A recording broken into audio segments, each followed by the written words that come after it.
Negotiations between Israel, Hamas and the U.S. are closer than we have been perhaps at any point in reaching a deal to release hostages being held in Gaza, U.S. Deputy National Security Advisor Jonathan Finer said Sunday, as Israeli Prime Minister Benjamin Netanyahu faces mounting pressure to bring the prisoners home. People are being held in unconscionable conditions inside Gaza, including a number of Americans, and they need to be allowed to come home, Finer said.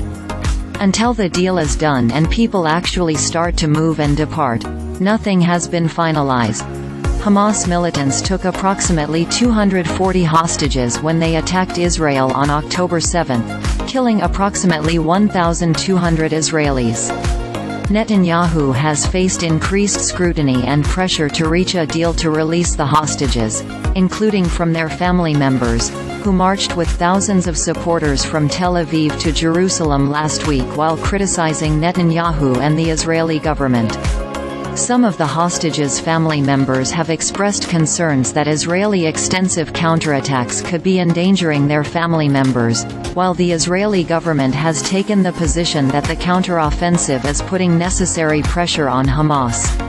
Israeli strikes on Gaza have killed 11,470 people, according to the Hamas-controlled Palestinian Health Ministry, though that number does not distinguish between militants and civilian deaths. 5 hostages have been released so far, including 4 in a deal brokered by the Qataris and 1 rescued by the Israeli military. The Israeli government said they found the bodies of 2 hostages last week near the Al-Shifa hospital in Gaza that U.S. and Israeli officials have said is being used by Hamas terrorists to coordinate their attacks, a claim Hamas has denied. Finer reiterated the U.S.'s position that it is not joining more than 100 other countries calling for a permanent ceasefire, but that does not mean we are not supportive of humanitarian pauses. The Al-Shifa hospital that U.S. officials have accused Hamas of using as a command center has become a focal point in the conflict as it has run out of supplies needed to care for patients and has repeatedly lost power, according to World Health Organization officials.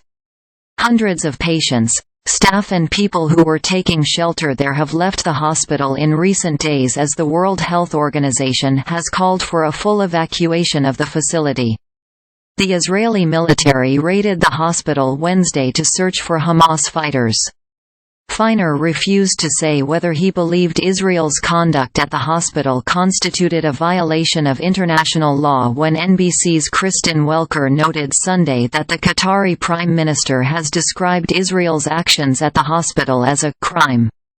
But Finer said, "That does not in our view mean Israel should conduct airstrikes or ground assaults on the hospital."